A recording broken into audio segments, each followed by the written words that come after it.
Welcome to the deep dive. So today we're digging into a bunch of institutional sources, press releases, internal notes, that kind of thing. And the mission is really to pull out the big headlines, the surprising research, the stuff that actually impacts you. Right. And I think the really interesting frame for all this innovation is the institution's own charter. It's this core idea about inclusivity, that they're measured not by whom we exclude, but by whom we include and how they succeed. Okay, yeah, I remember reading that. It's a powerful statement. It is, and it really sets the stage for, well, pretty much everything we're looking at today. So let's dive right in then, because the biggest piece of news, it's genuinely a game changer, right, for the state's medical future. Absolutely. The John Shufelt School of Medicine and Medical Engineering. It just got preliminary accreditation. Hmm. And this is backed by a massive gift. We're talking 9 figures. Hundreds of millions, yeah. From Dr. John Shufelt, an alum. And they're already recruiting their first class for fall 2026, I think. That's right. And, this isn't just adding another building. It really shows that commitment to public value through discovery. Okay, so applying that charter to health, what breakthroughs are we seeing from that focus? Well, 2 really stand out right now. First, something huge for personalized medicine. Go on.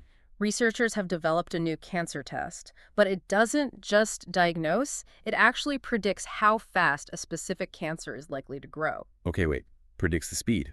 Exactly, which means doctors can figure out when treatment is really necessary, not just follow a standard timeline. It's about precision timing.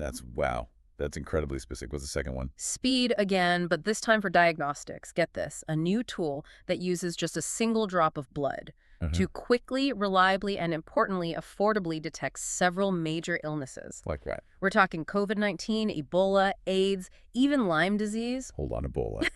And AIDS from one drop, quickly and affordably. How does that even work? It's all about miniaturization. Think advanced microfluidic chips. The whole point is making it deployable fast, especially in places without big, fancy labs.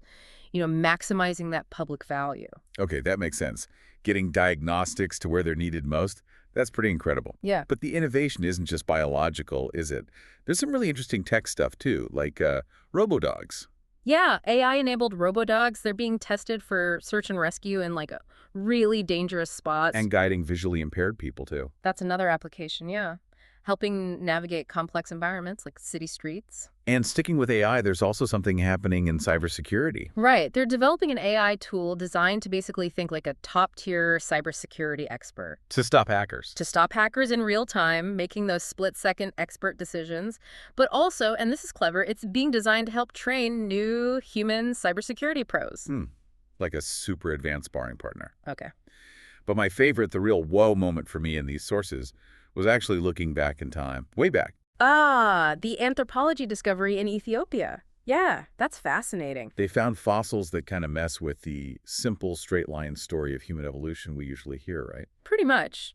The evidence points towards 2 different kinds of early humans living in the same place at the same time. Which forces a rethink of, well, our whole family tree structure. Exactly. It complicates the picture in a really important way. So if you tie all this together, the med school, the diagnostics, robodogs, AI security, ancient fossils, how does it connect back to that main charter? It links back to the learning enterprise side of things. The stated goal is serving all learners at every stage of life. K-12, university, post-retirement, everything. Yeah, providing accessible and affordable learning. And you see that breadth reflected elsewhere, too, like their sustainability leadership. Oh, right. They got top marks for sustainability practices globally. They did. Which again speaks to the scale. Multiple campuses, big hubs in places like LA and DC. It's a wide reach. Okay, so bring it all together for the listener. What's the core takeaway from this deep dive?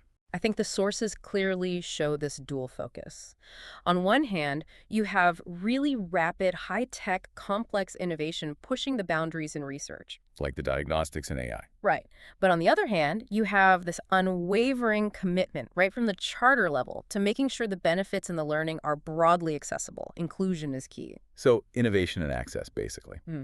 Which leads us to our final thought for you to chew on.